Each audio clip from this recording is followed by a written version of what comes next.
Welcome to our channel. ఈరోజు నేను చూపించబోయే రెసిపీ కంది కుడుములు అంటారండి. కంది కుడుములు అంటారు, జొన్న కుడుములు అంటారు. నేను దీనికి జొన్నలు కంది బ్యాళ్ళు అండి. జొన్నలు ఒకటి తీసుకుంటే కంది బ్యాళ్ళు పావు భాగం తీసుకొని మిల్లు పట్టించానండి. మనము మెత్తగా పౌడర్ కాదు, ఇది రవ్వ అండి, ఇడ్లీ రవ్వలాగా అలా పట్టించుకోవాలి. లేదా ఇంట్లో అయినా మిక్సీకి వేసుకోవచ్చు.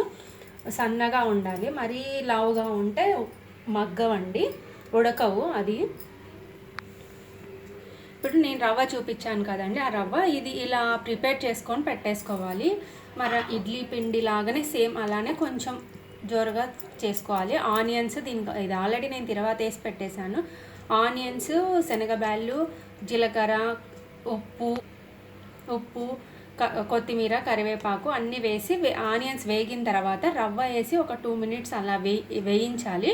వేయించిన తర్వాత వాటర్ వేసి కలిపి ఒక 15 మినిట్స్ నానబెట్టుకోవాలండి. నానబెట్టుకుంటే కొంచెం బాగా సాఫ్ట్గా వస్తాయి.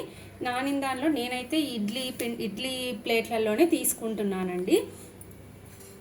ఇలా ఇడ్లీ ప్లేట్లలోనే పెట్టుకోవచ్చు. కొంచెం లైట్గా ఆయిల్ రాసి పెట్టుకోవాలి, అంతే. ఇప్పుడు ఇలా నేను ఆయిల్ రాసి పెట్టేశానండి ఆల్రెడీ. లైట్గా ఎక్కువేం అవసరం లేదు. ఇలా మనము ఇడ్లీలాగా పెట్టుకోవచ్చు. కొంతమంది ముద్దలాగా కట్టి కూడా పెడతారండి, అది మన ఇష్టం. అలా అయితే ఇది ఇలా ఈ స్టేజ్లో ఉండకూడదు, ఇంకా కొంచెం గట్టిగా ఉండాలి. నేను ఇలా పెట్టేసి అన్ని పెట్టేసుకున్న తర్వాత ఇడ్లీ దాంట్లో పెట్టేస్తానండి. ఒక 15 మినిట్స్ ఉడకాలండి. మనకు ఇడ్లీలు అయితే ఒక 10 మినిట్స్ కదా, ఇది రవ్వ కదా అండి, కొంచెం 15 మినిట్స్ ఉడకాలి. ఇన్ బిట్వీన్ చెక్ చేసుకోవచ్చు, ప్రాబ్లం ఏం లేదు.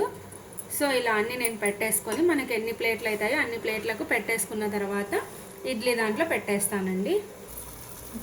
ఇప్పుడు ఆల్రెడీ నేను పెట్టేసి వాటర్ వేసిన తర్వాత నేను ఆన్ చేసి పెట్టేశానండి. కొంచెం వాటర్ బాయిల్ అవుతాయి కదా, అప్పుడు మనం పెట్టేసుకుంటే సరిపోతుంది. దీనికి కారం కూడా వేసుకోవచ్చండి, పచ్చి కారం, అది మన ఇష్టము. ఆనియన్స్ అయితే కొంచెం బాగా వేసుకుంటేనే సాఫ్ట్గా ఉంటాయి, టేస్ట్ కూడా బాగుంటాయండి.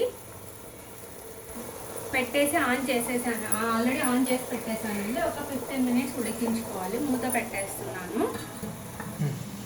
ఇప్పుడు మనకు ఉడికిన తర్వాత తీసి కొంచెం ఆవిరిపోనివ్వాలండి. ఆవిరిపోయిన తర్వాత మనం తీసుకోవాలి.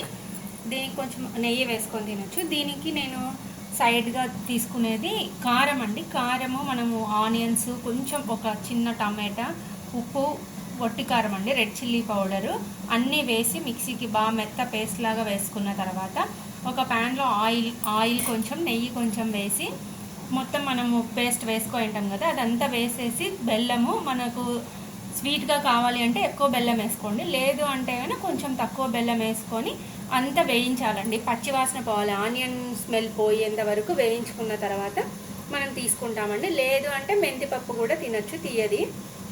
Thanks for watching. Please like, share and subscribe.